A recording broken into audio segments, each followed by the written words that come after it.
ሰላም ጤና ይስጥልን። የተወደዳችሁና የተከበራችሁ የቻናላችን ተከታታዮች አራት እጅግ በጣም ወሳኝና አነጋጋሪ የሆኑ መረጃዎችን ይዘንላችሁ ቀርበናል። በቅድሚያም ዋና ዋናዎቹን በማስቀደም እንጀምራለን።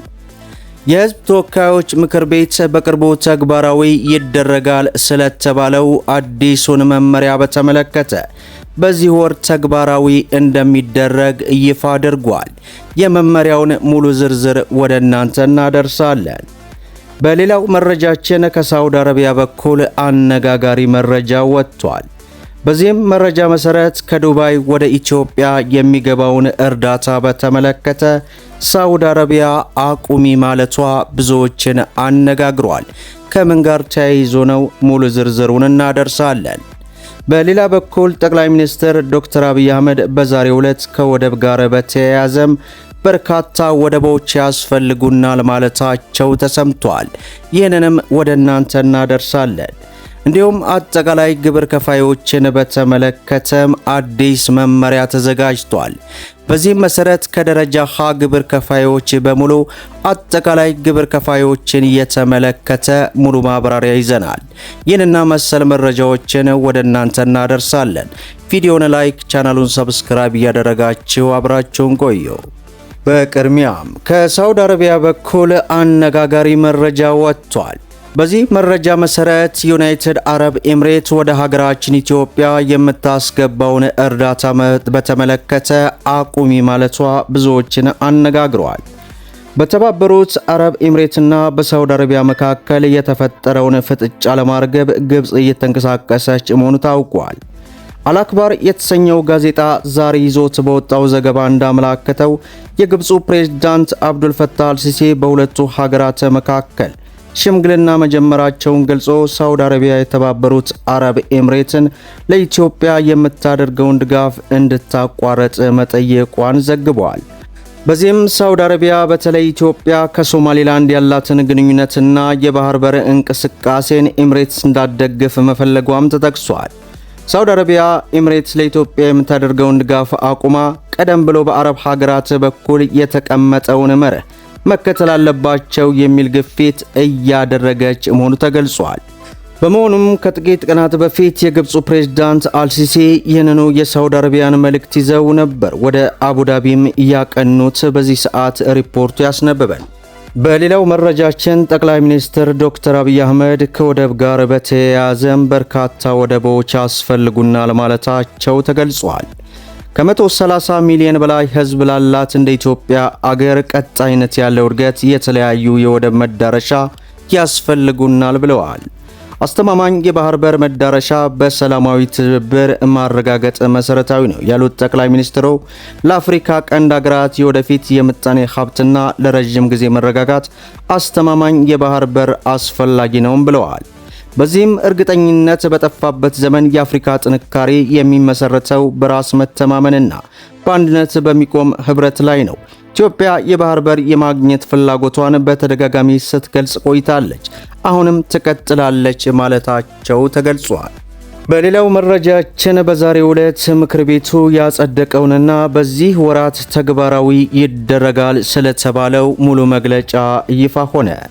የግብርና ሚኒስቴር ከኢትዮጵያ ብሔራዊ ባንክ ጋር በመተባበር ያዘጋጀውና አርሶ አደሮች መሬታቸውን፣ እንስሳቸውንና ሀብታቸውን አስይዘው ብድር የሚያገኙበት አገራዊ የግብርና ፋይናንስ መተግበሪያ ፍኖተ ካርታ በማሳየነት በ18 ወረዳዎች በተያዘው የካቲት ወር 2018 እንደሚጀምር ገለጸ።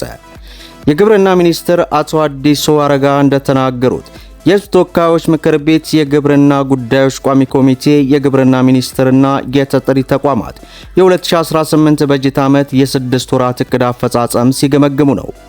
ሚኒስትሩ የ6 ወራት ዕቅድ አፈጻጸም ሲያቀርቡ በሰጡት ማብራሪያ በግብርናው ዘርፍ ትልቅ ማነቆ የፋይናንስ አቅርቦት መሆኑን ገልጸው በአገሪቱ ውስጥ ያሉ የፋይናንስ ተቋማት ከተማ ውስጥ የሚገኙ ባለሀብቶችን፣ ኮንትራክተሮችን፣ አስመጪዎችና ላኪዎችን ያማከለና ታሳቢ ያደረጉ እንጂ የግብርናን ባህሪ በአግባብ አውቀው ምርትና ምርታማነትን በሚመጥን ስትራቴጂ ላይ ተመስርተው ፋይናንስ እያቀረቡ አለመሆኑን አስረድተዋል።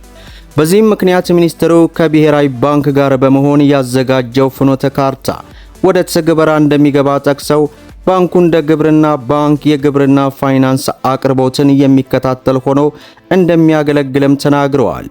በሂደት የመንግስትና የግል ባንኮች አስገዳጅ የሆኑ ህጎችን በብሔራዊ ባንክ አማካኝነት በማውጣት በአሁን ጊዜ ከ4 በመቶ በታች የሆነውን የግብርና ፋይናንስ አቅርቦት ድርሻ ከፍ ለማድረግ ይሰራሉም ተብሏል።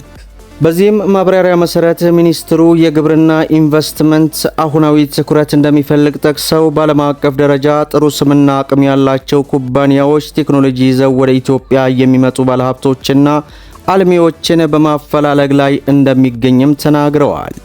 የማዳበሪያን ስርጭት በተመለከተ ማብራሪያ የሰጡት የግብርና ሚኒስትሩ በተያዘው ዓመት ከፍተኛ መጠን ያለው የአፈር ማዳበሪያ መገዛቱን ገልጸው በዚህ ዓመት በ6 ወራት 1.4 ሜትሪክ ቶን ተገዝቶ እንዳለም ተናግረዋል። በአገር አቀፍ ደረጃም ጾም የሚያደር መሬት በርካታ መሆኑን ጠቅሰው ለአብነት በአፋር አዋሽ ተፋሰስ አካባቢ፣ በጋምቤላ፣ በቤንሻንጉል ጉሙዝና አማራን ጨምሮ አካባቢዎች ጾም የሚያደር መሬት በመብዛቱ በንቅናቄ ስራ ላይ እንደሚሰራ መግለጻቸውን ሪፖርተር አስነብቦናል። በሌላው መረጃችን ግብር ከፋዮችን በተመለከተ አዲስ መመሪያ ተዘጋጅቶ ተግባራዊ ሊደረግ መሆኑ ተሰማ። የኢፌዴሪ የገቢዎች ሚኒስቴር በመካከለኛውና ከፍተኛ ግብር ከፋዩ ዘንድ እየታየ መጥቷል የተባለውን የዜሮ የኪሳራና የዲክሬት ሪፖርት አቀራረብ ቁጥር መጨመር ለመክታት የሚያስችል አዲስ ስልታዊ እቅድ እያዘጋጀ መሆኑ ተሰማ። ካፒታል ጋዜጣ እንደዘገበው ሰነዱ የግብር ክፍያ አፈጻጸም መቀነስን ለመክታትና የግብር ስወራ ስጋቶችን በዘላቂነት ለመፍታት ታስቦ የተዘጋጀ እንደሆነ ተገልጿል።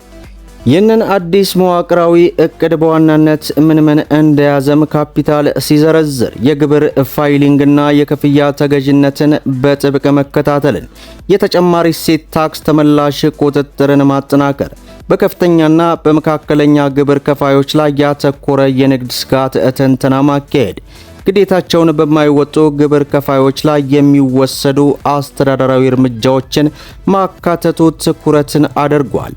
የዝግጅቱ ሂደት እንደ አውሮፓውያን አቆጣጠር እስከ ሰኔ 2026 መጨረሻ ድረስ ተጠናክሮ እንደሚጸድቅ የሚቀርብ ሲሆን እቅዱ ከጸደቀ በኋላም እስከ ታህሳስ 2026 መጨረሻ ሙሉ በሙሉ ተግባራዊ እንዲሆን መመሪያና የአሰራር ትዕዛዞች ለሚመለከታቸው የሥራ ክፍሎች እንደሚተላለፍ ጋዜጣው አስነብቧል።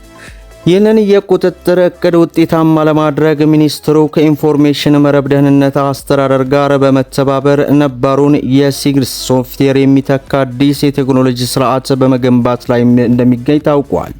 ይህ ስርዓት የኤሌክትሮኒክስ ደረሰኛ አጠቃቀምን በማስፋፋት የግብር ከፋዮችን ትክክለኛ ገቢ በማቅረብ ለመከታተል ያስችላልም ተብሏል። እርምጃው ትርፍ እያገኘ ነገር ግን በተለያዩ ምክንያቶች ኪሳራ ወይም ዜሮ ገቢ ሪፖርት የሚያደርጉ ተቋማትን ተጠያቂ ለማድረግ ትልቅ ድርሻ እንዳለው ካፒታል አስነብቦናል። መደመጥ ያለባቸው ወሳኝ የሆኑ መረጃዎችን ይመስላሉ። ቪዲዮውን ላይክ ሸር አድርጉት። እስከ ፍጻሜው ድረስ አብራችሁን ስለቆያችሁ ልባዊ ምስጋናችን እየሰጠን በሌላ ቪዲዮ እስከምንገናኙ ሰላም አለይኩም ወራህመቱላህ